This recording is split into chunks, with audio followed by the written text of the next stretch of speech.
It's all about the Macro Productions. What does the goddamn line say, Tony? Please do not use gendered language. Then what? I'll be arrested, put in airport jail? Look, you're going completely sideways, man. It's a big club, and you ain't in it. How dare you? Mr. Speaker, the President of the United States. I'm Chris Hansen with Daylight NBC. Jack Marius Tack Theratrix. Hi, I'm Spartacus. Dave Jackson, Sacramento, he, him. Steven Seagal. Sex offender guy. I'm Keith Morris. This is Muammar Gaddafi. I'm Rick James, bitch. Sorting through the lies. The hijacker's passport was found blocks from the World Trade Center crash site, if you can believe that. We cannot track $2.3 trillion in transactions. And uncovering the centuries-long plan for world domination. Learning about Cuba, having some food. Let's talk about Chinese people. Have you ever been in a Turkish prison? Swangles in Fort Lauderdale? I have sent 6 of my Libyan missiles to blow up the Sears hardware department. Nothing could be more fun than jumping off a cliff with 2 German bisexuals. Oh, you English are so superior, aren't you? Thank you, comrade. And now, Macroaggressions. That's what assholes call it. With your host, buddy, I don't know who you are, but you're about to get chlamydia. Charlie Robinson. Hey, Whitey, where's your hat? You want to drop the blame on Charlie and say it's all Charlie's fault. He was a retard. I get some goddamn diuretic.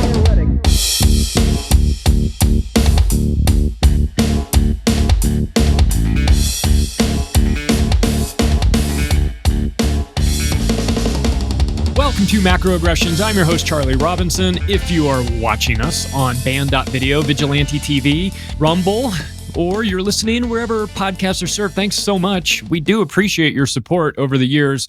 If you haven't rated the show, do us a quick favor, give us 5 stars if you think we've earned it. I think we have. Macroaggressions.io is the website to get straight on everything that we're working on over here.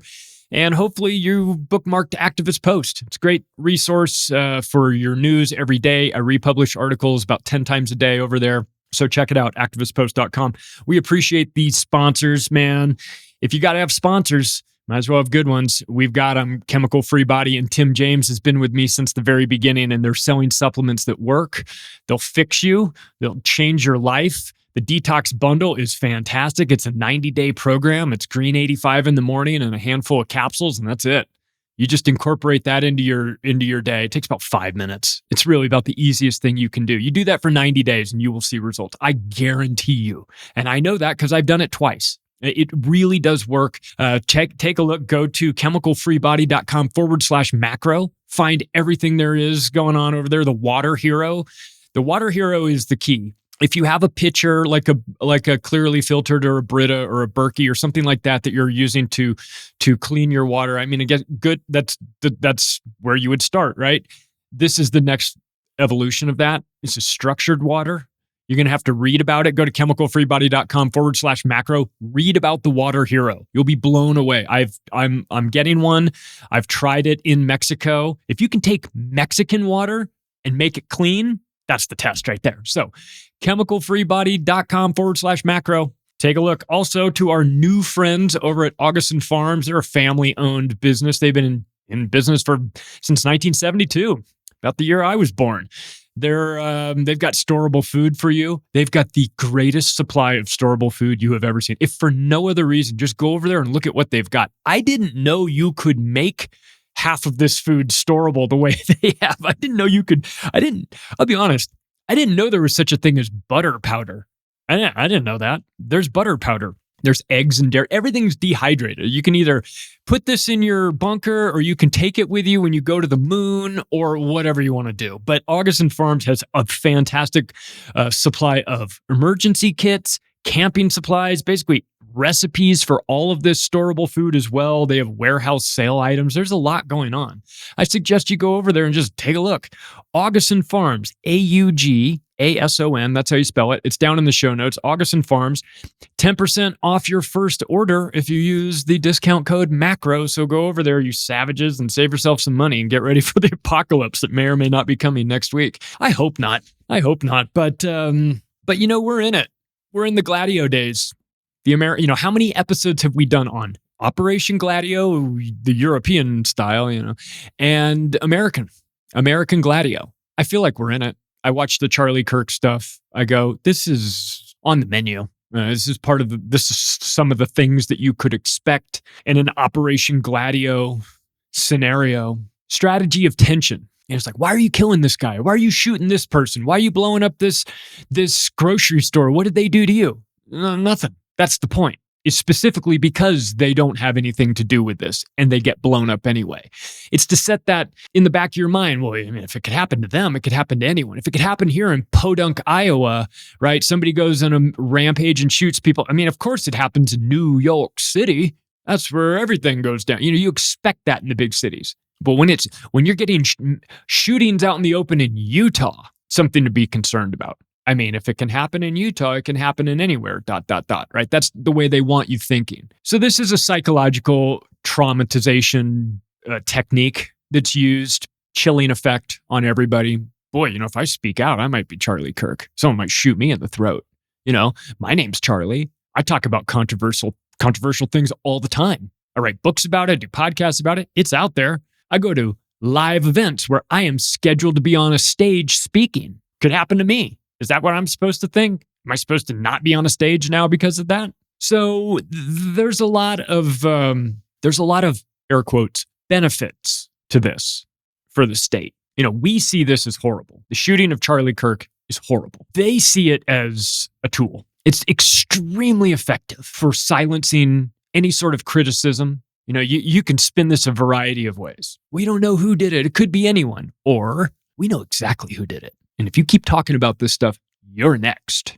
Who is it? Was it some hopped up lunatic leftist who saw an opportunity and took a shot and got lucky and got this guy? Or is it just made to look that way? While a experienced team of assassins actually takes the guy out and pins it on some troon lunatic who's ticking all the boxes of the agenda. I know it isn't happening. I know what the truth isn't. Whatever the official narrative is on the mainstream, that I'm 100% in my, I'm not, I love football, watch a lot of football. I could give you some football picks, but they're not going to be the best. But I can tell you with 100% certainty what happens in the aftermath of these shootings. I can tell you, what do we need to give me one piece of advice that is 100% true.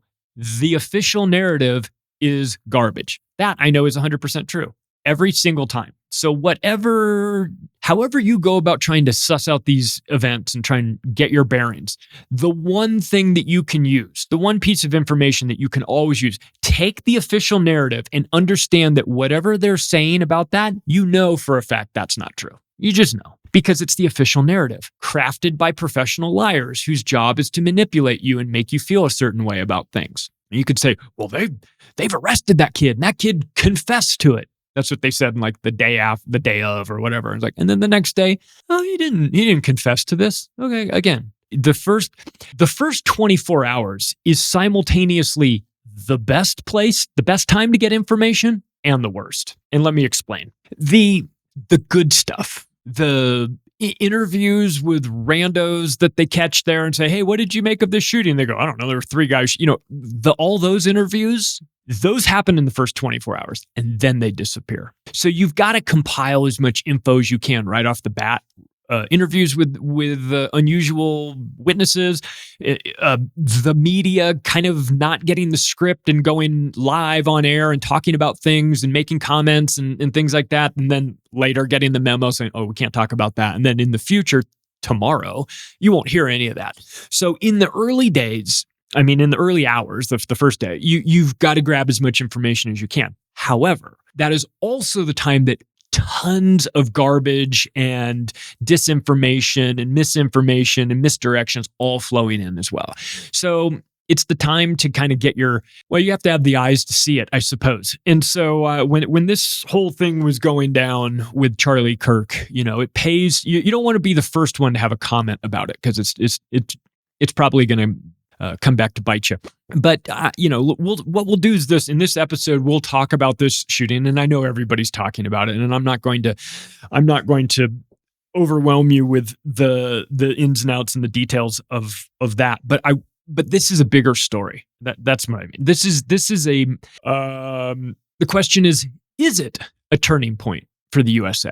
It could be, and maybe it should be, but will it be? That's the question. I think the answer, unfortunately, is no. I mean, I'd love to look back at this point, in the future, come back and look at this and say, it was that somebody shot Charlie Kirk. And for his family, it was a terrible, horrible thing that was done. But because of that, X, Y, and Z happened, and it turned things around, and we went in a different direction. I would love to have that thought or tell that story a few years from now. I'm just less optimistic about that. I don't think that you can watch. I think that there was a time when people would watch a horrifying event like that, and there would be universal condemnation for it, or everyone would have they might have opinions on it, but they would say, that was horrible. I think these people might have been involved. That was horrible. I think those people might have been involved. It was really bad, but it was these people over here, right? That's what used to happen. Now it's questionable whether or not the event was horrible or not. It's like the Charlie Kirk shooting was awful. You're like, well, I don't know about that. Maybe he shouldn't have been so this. Maybe he shouldn't have been so disrespectful about that. All right. So now there's not even an agreement on what's good and bad, exactly how they want it. Right, exactly the way they want this. So I am telling you right now, I am trying hard to manage my emotions, but I can feel that I'm being manipulated and I don't appreciate it. So let's do this. We'll talk a little bit about Charlie Kirk, about Turning Point USA. Did you know much about this organization? We'll get into a little bit about where it came from, like who cui bono, who's got the money, who's financing this. We'll talk about the reasons why they want you dead. There's plenty of them, right? And we'll wrap up with what this means for the future.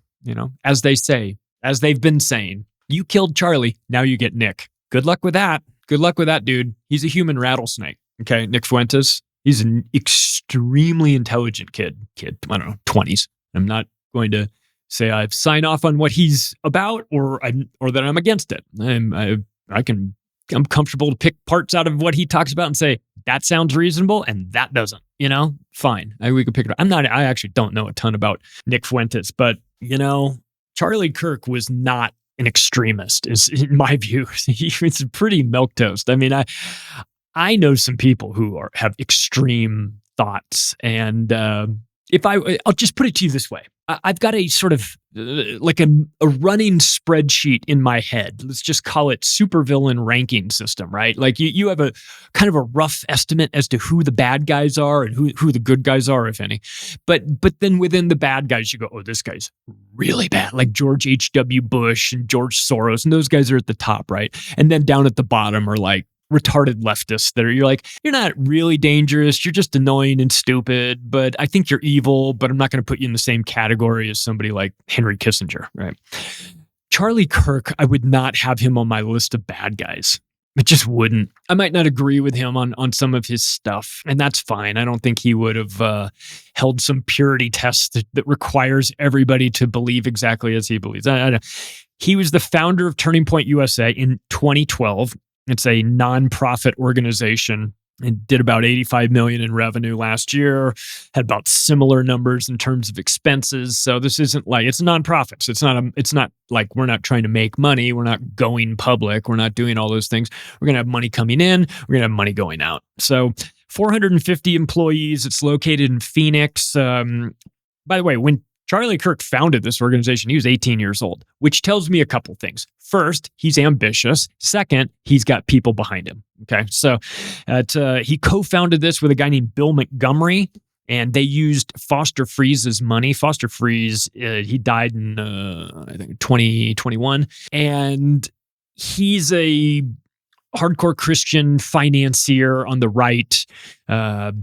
This started this 501c3. You got to have, when you're 18 years old and you have an idea, that's great. I had ideas when I was 18 years old. It mostly involved, let's go to Del Taco. But he decided he was going to start this hardcore Turning Point USA conservative Christian group. And that's pretty ambitious when you're 18 years old to know to do this. He didn't go to college, which was smart. I mean, there's aspects of Charlie Kirk that I actually really liked.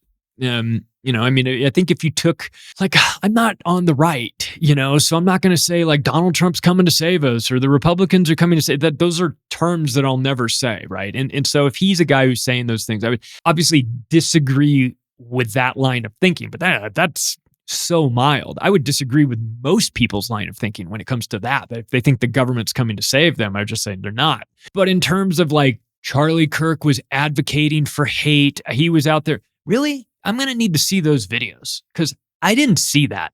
I mean, I think the leftists that talk about advocating for hate, we're going to get to them. They're embarrassing, to themselves. But the irony that the leftists are saying that Charlie Kirk is calling for hate when they spent years telling us about the hate. Let me tell you, I went back and I found a chart. Just to remind you of the leftist mind rot. I want you to, so that we don't, file this in the Rumsfeld folder of mistakes were made and we forgot about it. But back during COVID, they ran a survey. Democrats, leftists, fire the unvaccinated, 55% agreed. Lock the unvaccinated at home, 60% agree. Send unvaccinated to quarantine camps, 45% agree. Take children away from the unvaccinated. 3 out of 10 leftists wanted your children taken away from you because you would not take an experimental rush to market gene therapy with a 99.98% survivability rate for the fucking common cold. They want to take your kids and put them in a camp because of that. And lastly, imprison critics of the vaccine. 45%. 45% of Democrats wanted you put in prison for criticizing their beloved vaccine. So I don't give a flying fuck what they think about anything. You think Charlie Kirk's a fascist? I don't care. Your opinions mean nothing to me. You, as they say, your tears mean nothing because I have seen what makes you cheer. The left is unhinged. They are the worst people in the country. I'm not a red team, blue team, but I know psychopathy when I see it. It's the left. They're totally unhinged. And you want to know why they're unhinged, by the way? SSRIs, birth control, and vaccines. That'll do it. You grab all those leftists, all the common denominator of all the unhinged assholes that were on Twitter and X and TikTok and Instagram and Facebook and all of the platforms and all the things that were screaming about Charlie Kirk, talk about what and how glad they were. I guarantee you, SSRIs, birth control, vaccines, one of them, if not all 3 of them, common denominator. So back to Charlie Kirk and who he was. I got a little bit sidetracked there, but this is Turning Point USA is the largest conservative youth organization in the United States. So that's massive influence with a tough segment, I would say, to earn trust with. I mean, you can get college age kids to believe things, obviously you just look at what's going on in college, 50 genders and, all that stuff, safe spaces. But if you can get young conservatives to trust you, I think that's tough to do. And he did it. So Turning Point USA is like conservatism incorporated. That's what it is. So and now in the aftermath of this, according to her speech, the wife is going to assume control of Turning Point USA. So let's talk about what this event was. What was going on in Utah? Why was he there? Well, he was on something called the American Comeback Tour. This is a Turning Point USA event, and it was at Utah Valley University, and they can expect a gigantic ass lawsuit coming. It's probably inbound as we speak for allowing this to happen. To have no security, to lack security. The whole thing is sketchy. So, but this is the American Comeback Tour. And after what the Biden-Harris administration did to America over the COVID era, we could probably use a comeback tour. I'm not of the belief stuff like this is actually going to bring it back. I mean, it's more performative. And I think for a segment of the population, they probably identify with this and they show up to events like this and they cheer and they do all those things. I mean, that's not my jam. I get it. Some people are into it. Some people aren't. I go to anarchist conferences. So, I mean, most people would think that that's crazy. So I get it. I'm not trying to say you should or shouldn't go to these events. They're just not for me. Because I wouldn't ever leave one of these events pumped up and like, yeah, let's go fix this broken system, guys. Come on, let's go fix this system that was intentionally designed to be broken against it. No, you're not gonna. But do I like the fact that he's out there trying to get young Americans to have a little bit of enthusiasm about the future and to see themselves? I mean, especially when you're just a white male conservative in America now, you're just hated by everybody just because of, because you're white and because you're not a leftist and because you're not conforming to the. I mean, you've got your own confirmation bias in the conservative movement. Don't get me wrong, but the left sees you as nonconformists, and of course, you know how they feel about that. They hate it. Anybody who is outside of the herd is a threat to the herd, and so they see somebody like Charlie Kirk as a threat to the herd. They're herd, and they are a herd. They're a herd of retarded zombies. But they see a guy like Charlie Kirk as a threat to that. You know why? Because he would point out their flaws with logic and reason and facts and would back them up and show it to them in these debates that he was doing with these kids. And of course, they can't handle that. I mean, he would calmly and rationally beat them into submission by using their words against them, which was kind of funny to watch. But I mean, I could go on a college campus and debate 18-year-olds all day long and dunk on them. I don't think that that's necessarily the victory that they thought it was. But that was his thing, change my mind, right? Go on college campuses, change my mind. And frankly, there's a lot of indoctrination going on in college campuses, both for the left and the right, but more so on the left. I think it's pretty obvious. But people would describe him, Charlie Kirk, as a young underdog hero, right? He was Christian warrior that South Park targeted him recently. Did you see that? That's great when you get the South Park treatment. It's how you handle that determines. My business partners got the South Park treatment a couple years ago for our Flip or Flop Vegas home renovation show on HGTV. They took the intro for that show and then they mocked it in South Park. I mean, identically. And it was great. And I remember seeing that and someone messaged me. They're like, you guys got the South Park treatment last night. I was like, I wasn't watching it. And I sent it to my partners and they're like, oh, it's the greatest honor ever. You know what I mean? And I think Charlie Kirk kind of took it the same way. They kind of fucked with him recently in South Park. What do? You going to fight that? No, of course not. South Park guys are the best. The only thing you can do is lean into it and say, it's funny. Because it's funny. And frankly, I think sometimes the South Park guys kind of target you a little bit out of respect. I mean, how you handle it shows whether or not they'll respect you or not. But I thought it was, I thought that's sort of a cultural icon, right? When South Park's fucking with you like they were with Charlie Kirk, that puts you on the map in another way, right? People who aren't political, they'll see it and say, who's this guy supposed to be? They're making fun of some guy. Oh, it's this other guy over here. Oh yeah, I get it. Yeah. So you're on the landscape. You're on the map when South Park is making fun of you. And I didn't get the impression that they were like, really going hard after him, just kind of goofing on him. He's got a big head and funny teeth and stuff like that, right? So, but this was a guy who you could take your political or religious beliefs out of the equation to the extent that you can, and just look, there's a guy with a wife and 2 little kids, right? I can relate to that.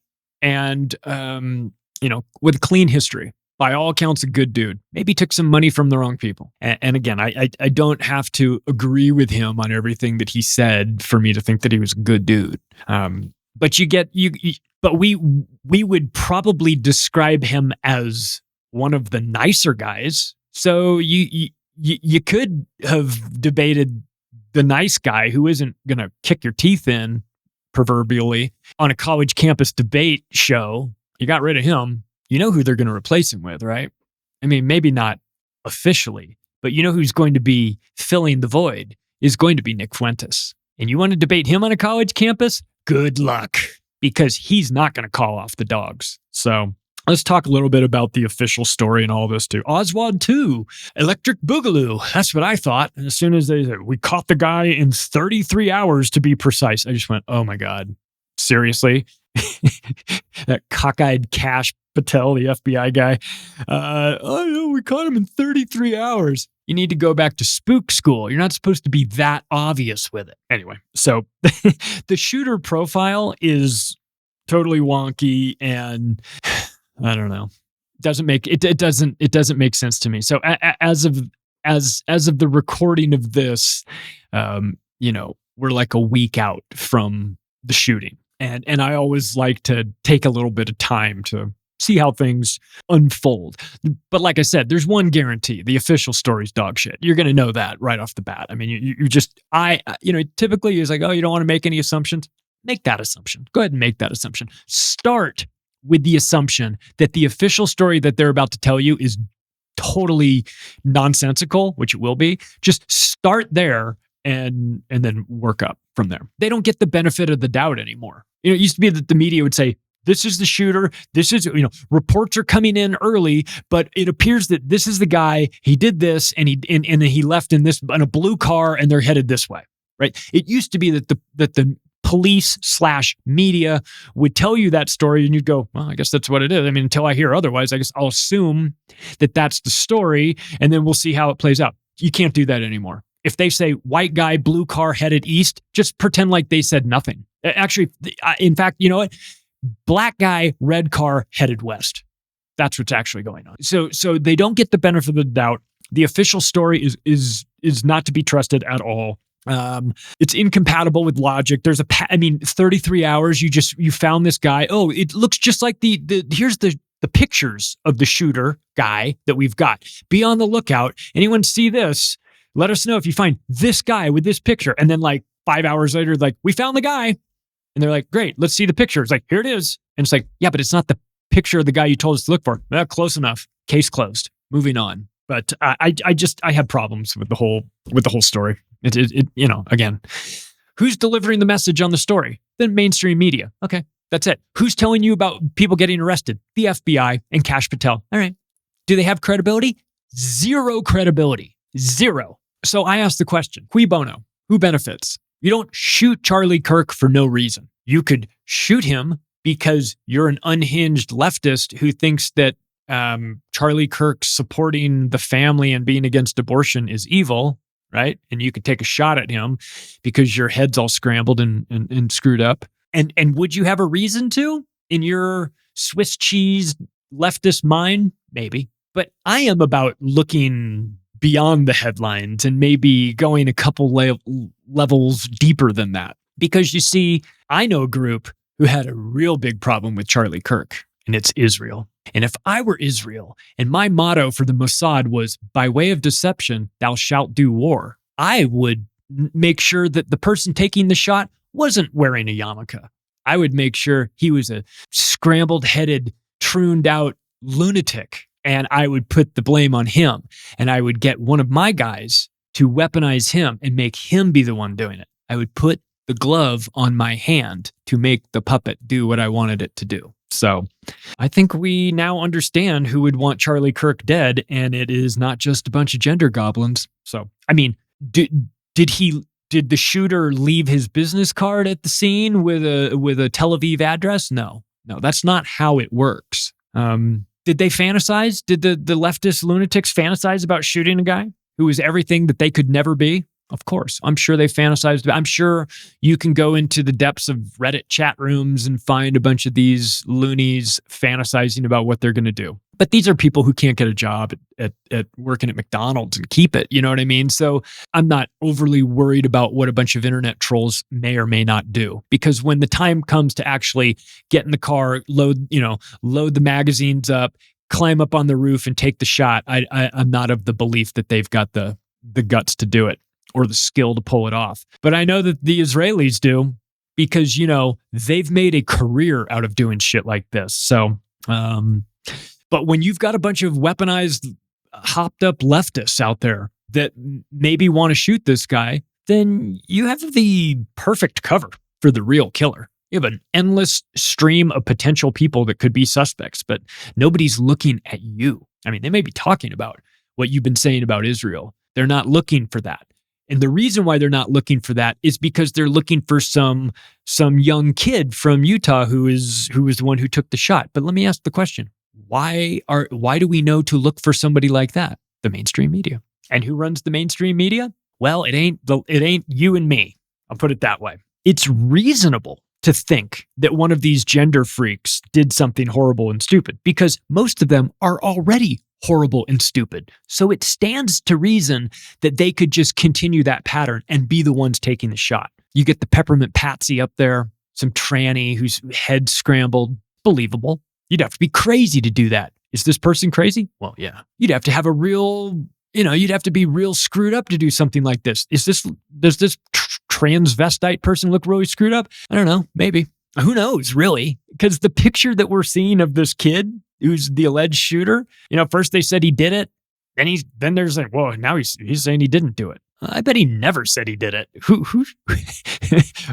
so I'm sorry, the source, it doesn't matter what the information is that's coming to you. The source is corrupted. That's my point, is that the mainstream media it's tough to take them seriously when they're the boys who cried wolf, even when they do get legitimate information. Why would you trust them? You could, if I were Israel, I would make everybody think that the reason he was silenced was because of his conservative cultural beliefs on gender, family, immigration, racial politics, his beliefs about the Democrats. And I would make everybody think that was the reason why he was killed. They're polarizing reasons. There's plenty of reasons, man.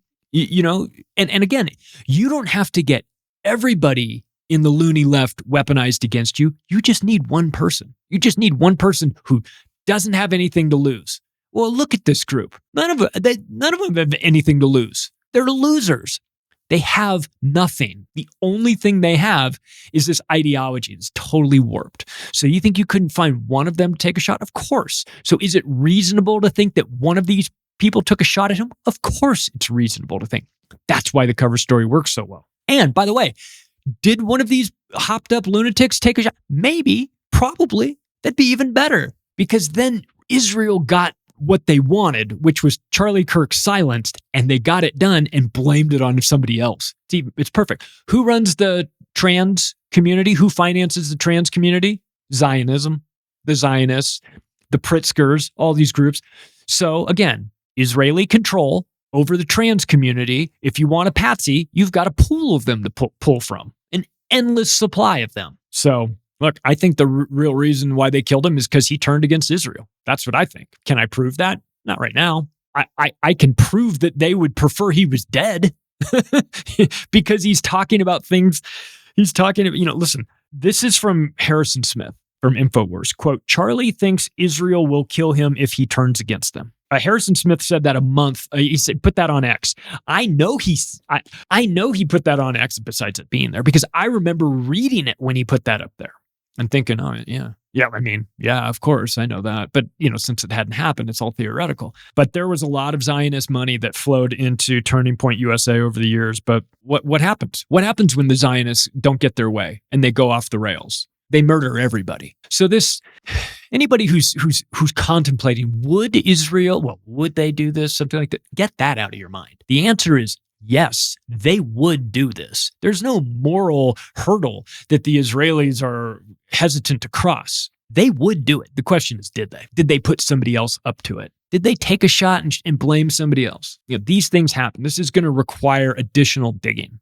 I don't think all of the information is out yet. So it's going to require, it's going to take time to figure this out. But I think that Christian Zionists are misled about what Israel is. I think that Charlie Kirk, being a Christian and being extremely supportive of Israel his entire career, finally got the picture. At some point he went, oh yeah, these are the bad guys. Yeah, these are the ones.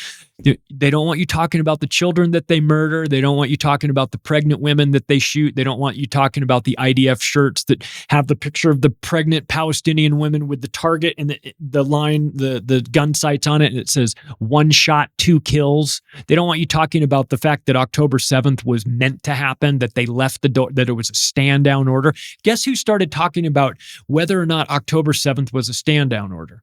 Charlie Kirk. It's only a matter of time before Charlie Kirk is sitting out on college campuses explaining to the kids about 9/11. I mean, extrapolate out a couple of years. Wouldn't have happened right away, right? Or he's saying, that Schofield Bible is a real problem. And then that can't happen, right? Or, about the USS Liberty? Let's talk about the USS Liberty. By the way, I was on Grand Theft World co-hosting this summer with Richard Grove and Scott Armstrong, and we had one of the guests one week was a survivor of the USS Liberty. Yeah, it was a fascinating conversation with him. The dude was on the ship. It was getting shot at by the Israelis. They were launching torpedoes. I mean, this isn't conspiracy theory. You got to get honest about Israel. You have to understand who they are and what they're trying to do. And Charlie Kirk was starting to figure it out. But at that point, so much money had come into his operation. You have to be careful who you take money from. These people expect something. They're not giving you this money because they want you to live in a nice house and have a good life. They want something in return. They want you to either talk about something, not talk about something, right? Whatever it is. And the message went out to him. He was getting into some dangerous territory. Now, I can talk about this stuff all day long. I don't have the audience Charlie Kirk has.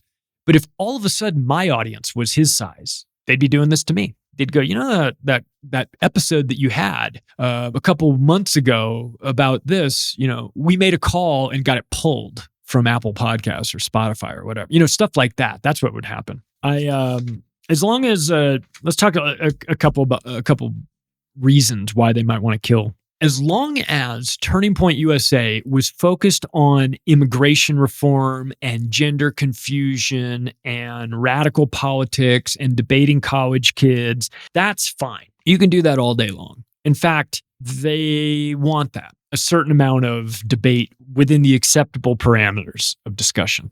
You can talk about immigration, whether we should build a wall, whether we should tear down a wall, whatever. They'll let you talk about that. Once he questioned Israel's behavior, he was dead. That's just the facts. Whether Israel had something to do with it or not. Correlation is not causation. Really? Okay. What about when Israel is involved? Is it then? They have a long track record of doing stuff exactly like this. Again, a reminder that when Menachem Begin, first prime minister of Israel, was questioned and was accused of being a terrorist, he straightened out that interviewer right there on the spot and said, I am not a terrorist. Let me clarify this for you.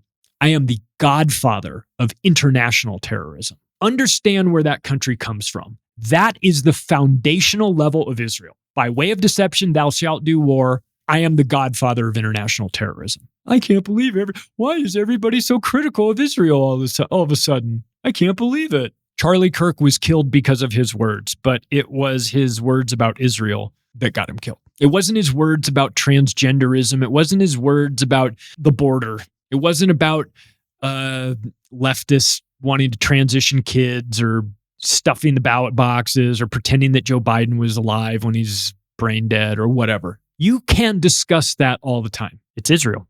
That's what did it. He invited Dave Smith to his Turning Point USA events. Dave Smith, a Jew who is anti-Zionist. He sees this group for what they are. They can't have that. Dave Smith's too effective. He's too likable. He's too smart. He makes brilliant points. You don't want to debate Dave Smith if you got 90% of the information. That's not going to work. He'll rip your arms off and club you to death with them. So when that guy is now teaming up with Charlie Kirk and he's got questions about Israel as well, that's got to stop. Now you may say they'd be crazy to kill him. They'll just draw more attention to themselves and to everything that they've done. Let me remind you, this is a group that was deeply involved in the planning and the architecture, organization, and ultimate control of 9/11. Nothing is off the table. You think they wouldn't take a shot at Charlie Kirk or have somebody do it? But at first, he defended the Gaza genocide. Do you remember that? He was talking about, well, it's not really a genocide. Now, I don't know how much of this speech was compelled by Charlie Kirk from Israel. You're going to say that there's no genocide going on there. Like you're not going to be talking about that, right? I wonder. Here we go. I'll speculate a little bit. It's just wondering. I wonder, in 2012, when you take the money from Foster Freeze and you start this organization and then more money flows in and then Zionist money flows in, And you think, well, I support Israel and I support, I have Jewish friends and I don't have a problem with them. And, you're okay with Israel's behavior in 2016 and 2020 and 2021 and then October 7th comes and you go, uh-oh.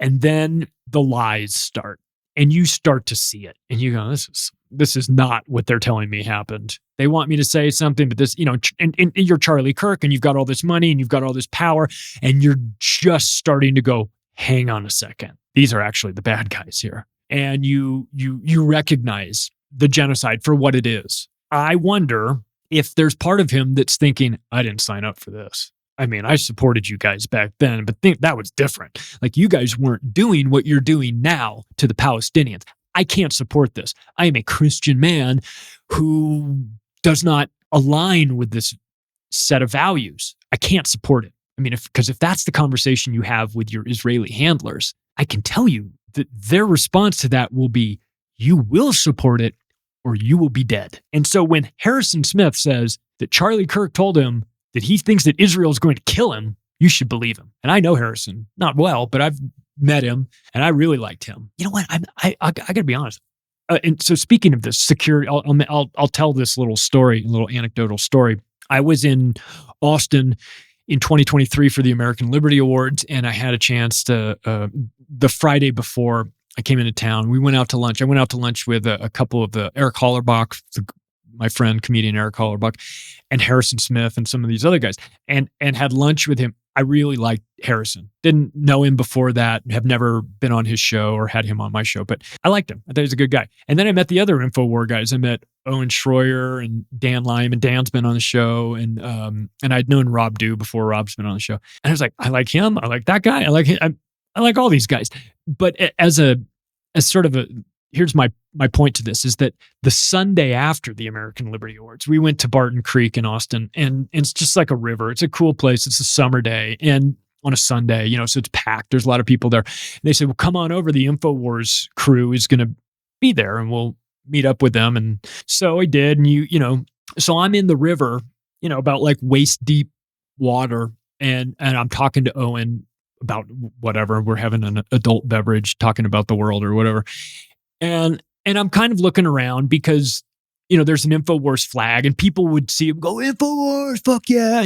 People were yelling. They were all really enthusiastic about it. But so I kind of noticed that people from time to time would float up and chat with him. But what I didn't notice until about 20 minutes into this sort of interaction was that there was a dude who was about 10 feet away from us, who was also in the water about knee deep. And he had like a fanny pack on and a black shirt on, and he had huge arms. I'm looking at this guy and I'm just watching him. He doesn't look like he's having much fun. And I realized it's Owen's security. And it hadn't even crossed my mind that he had security with him. So I wasn't even paying attention to it. And then I went, oh, yeah. And so I was talking to someone else and I go, I didn't even realize that was a security guard. And they said, but did you talk to him last night? I said, yeah, I was with him, with Tony Arterburn and Owen for a little bit last night. We were at the bar having a drink, talking about stuff. I didn't, they go, yeah, did you see us? He had 3 security guards. God, I didn't even notice that. So I wasn't even paying. I would be the worst assassin ever because I didn't even know that any of the security guards were there. But after that, I thought, oh yeah, I guess if you work for InfoWars, you probably do need security, and so I'm thinking that's Owen Schroyer, right? And he's just a really decent guy. I really liked him. And that, he's not a guy who's, he's not Alex Jones. Yeah, he works for Alex, but I don't put him in the same category. But he needed security too. So it's like, God, you have to keep that in mind, what kind of lunatics are out there. And so with Charlie Kirk, I'm sure, in retrospect, you see all these security. What are you going to do? You're going to say, we don't do live events anymore? We don't do anything outside, after the Trump thing, whatever that was. But once Charlie Kirk started noticing by suggesting there was a military stand down on October 7th, I think he was marked for death after that. When he accused Israel of ethnic cleansing, I think that's when they did it. Do you notice that Benjamin Netanyahu was very enthusiastic with his praise of Charlie Kirk, and early too, a little over the top.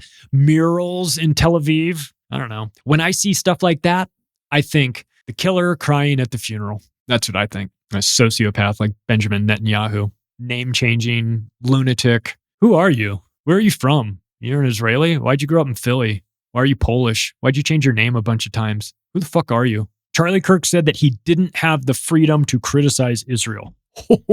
Again, I'd love for this to be some transgendered shooter, for the official story to be what it is. I don't know if I'd say I'd love for it to be. I don't care what it is, to be honest with you. They can say he infuriated the Mormons. Some dude and his 9 brothers took a shot at. Whatever. They can say whatever story it is. We know who's behind this. It's just going to take time till you figure it out, till the dots get connected. Because cui bono, who benefits? It's not the trans community that benefits from this, though they may think this is a victory. And it's funny to me that they've made this all about transgenderism. The shooter, the alleged shooter, wasn't transgendered, was he? Allegedly living with a transgendered person, which is funny because then didn't he go home and confess to his dad? So which is it? Do you live at home with your parents and confess to your dad, or you live with some transitioning person who may or may not be involved in this? I don't know. But I don't see this as a benefit for the trans community, unless by benefit you mean the entire world hating you. That doesn't make any sense to me. But Israel benefits because they get the one guy who had access to a large batch of conservative Christians in America who was starting to notice, and they shut him up. So who benefits? Israel benefits. Did they do it? Right? I'll put it as a maybe because I don't have the evidence, but I know their behavior. They have a long track record of doing this. It stands to reason that they could be behind it. So I'm going to put them at the head of the suspects list, regardless of what the mainstream media says. In fact, in spite of what the mainstream media says, whatever the mainstream media says is the suspect, that isn't. I just have there's an article that the Gray Zone put out. Max Blumenthal and Anya Parampil. I reposted it. At Activist Post, you can find it over there, or you can go to the Gray Zone for an article. It's a deeper dive. If you want more information on Charlie Kirk's recently crumbling or relationship with Israel, read that article because that'll make you see things differently. Simply because you see the motive. There's a lot of reasons. He was a loose end, and I'm assuming they had the conversation with him about you need to settle down. Get back on the reservation. No, I don't know. I don't know. The media is going to do what they always do. As I've said in the past, they drive the getaway car in all of these events. If it wasn't for them, the bad guys wouldn't be able to get away.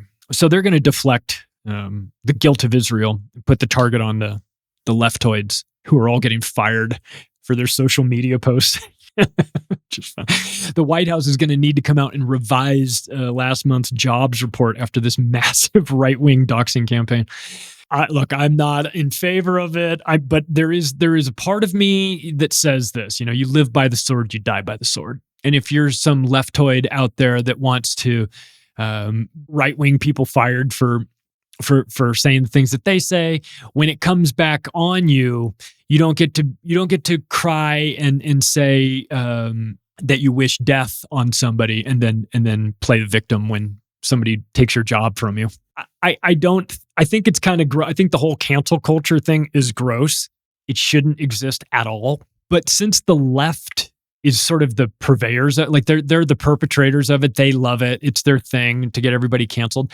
I would be lying if I said that it wasn't funny, because it is funny. I don't think that's how you should do things. But it's a reminder though that the left hates you and wants you, your wife, and your kids, and then they want to laugh at you when it happens because they hate beauty, because they are not beautiful. Just look at them. It's obvious why they hate beauty. They can never have it. They can never be that. 18 piercings in the face and all that stuff and the fuchsia colored hair. You just look at them. There's an ugliness in you that is physically manifesting itself. Like you're physically ugly. That's undeniable. Only question is, where is it coming from? And I think after watching last week, I think it's coming from their souls or lack thereof. The ugliness of these people, visually evident face in their features. Their minds are Swiss cheese from the pills and the pharma, all the pharma drugs that they're addicted to. It's turned them. They're no longer functioning at a reasonable level. They're neutered, emotionally neutered, and it's funny. The secondary funny part of it is the jobs in which the people have that they're losing It's one thing when you see this person, you're like, well, let me guess, works in mental health. And you're like, oh yeah, it's like director of fun at the mental health hospital or something. You're like, wait, what? Miscasting this person in the wrong role. Like you should know. Let me guess, you're a teacher and you work around kids. 5th grade teacher fired from their job. Of course. Let me get. I'm gonna close my eyes and visualize what your classroom looks like. I mean, there's pride flags everywhere. You've got hate has no home here. I can already see it. Coexist bumper sticker on your Subaru. I know. I've seen this movie before, man. So it's cancel culture for the right. And let's be honest, they're way better at it. The rightoids in Reddit, the Reddit, the Nick's people, all of his groypers and everything, they're social piranhas, You just sit in the stands and watch, the show's about to start. They gave you Charlie, now you got to deal with Nick. I mean, you asked for it. The social media, see, part of what's funny to me is that the left has no sense of humor at all. It's the part of them that makes me think that they're less human. I sometimes watch these interactions and I think there's something missing. You know what I think is happening? And this is really speculation island, but I don't think I'm on this island by myself. Think that the vaccines have disconnected people from their souls. I think what Rudolf Steiner wrote about this 100 years ago, that they were looking for a vaccine that could disconnect you from your soul as a form of control. I think they found it. I think it's the COVID shots. Again, like I said, I can't prove it. I mean, it's anecdotal, but look around. Have you noticed that? The people you used to interact with, the family members, there's like the light in their eyes is off. I think the vaccines play a role in that. I mentioned early on SSRIs as well, and birth control. The pharmaceutical industry is a catastrophe. I think that this is part of what's happening to people. It's like, have you no decency? You want to like scream like an old 70s movie. Have you no decency, sir? And you go, no, they don't. They have no decency. No. What is it? Is it social media? Could social media have created this? Yeah, I mean, sure. I mean, I feel like it's a contributing factor, of course, but everybody to be this disjointed universally. And again, do you remember having these conversations in 2020 or 2019 with people being this broken? I don't. I think it's, well, I'll tell you this. If a case can actually be made that humanity is very different now than they were a couple years ago, I would say that the prime suspect would be the vaccines. So maybe not everybody's acting differently, but enough people are that it's becoming noticeable. I don't know where we go from here. We've got half of the community enthusiastically cheerleading the murder of a guy who they never met, who wasn't doing anything to them. They cheered. It wasn't just, you should kill him. It was once they saw him die, they started calling him things like a human water fountain and then losing their jobs as a teacher again. So we're in a broken place right now, which benefits the state for sure. They don't want us all kumbaya and hugging and kissing. That doesn't work for them, because if that happens, eventually we'll set our sights on them, the real enemy, the predator class. But as long as they've got us fighting with low IQ leftists and everybody else here, and they've got us, as long as they've got us fighting a race war and not a culture war, then they've got us where they want us. There's plenty of reasons to be angry at the current society that we're living in. But until you get honest with who the problem is, it's not Charlie Kirk. He's not the problem. He is middle management at best. There are people above him that want this. They know how to deal with this. They know how to control this. They foment color revolutions around the globe.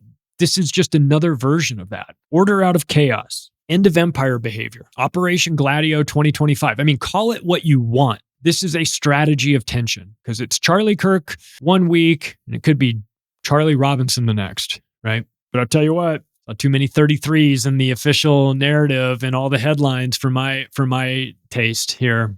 Started seeing a lot of that. A lot of, we caught him in less than 36 hours, 33 to be precise. Why did you need to be precise about that? about 36 hours would have done. Unless, of course, Kash Patel was sending a coded message to people. Patriots are in control. 33s across the board. I don't know. Multiple agendas going on here. Right versus left. Groypers versus leftoids. That's fine, though, as long as you're not talking about Israel. Right? That's what they really want. We'll wrap up with this. Something I just saw before I started recording this. Senator Mike Lee out of Utah has proposed to bring back the Smith-Mundt Act and to call it the Charlie Kirk Act. Interesting. Decency died when they shot Charlie Kirk. Half will be focused on the left. Half will know it's Israel. Time to wake up. Hey, if you like this episode, you can take the additional step right now of sharing it with your friends and family. Go to macroaggressions.io to connect with me. Follow me on social media. Thanks, everybody. Talk to you again soon.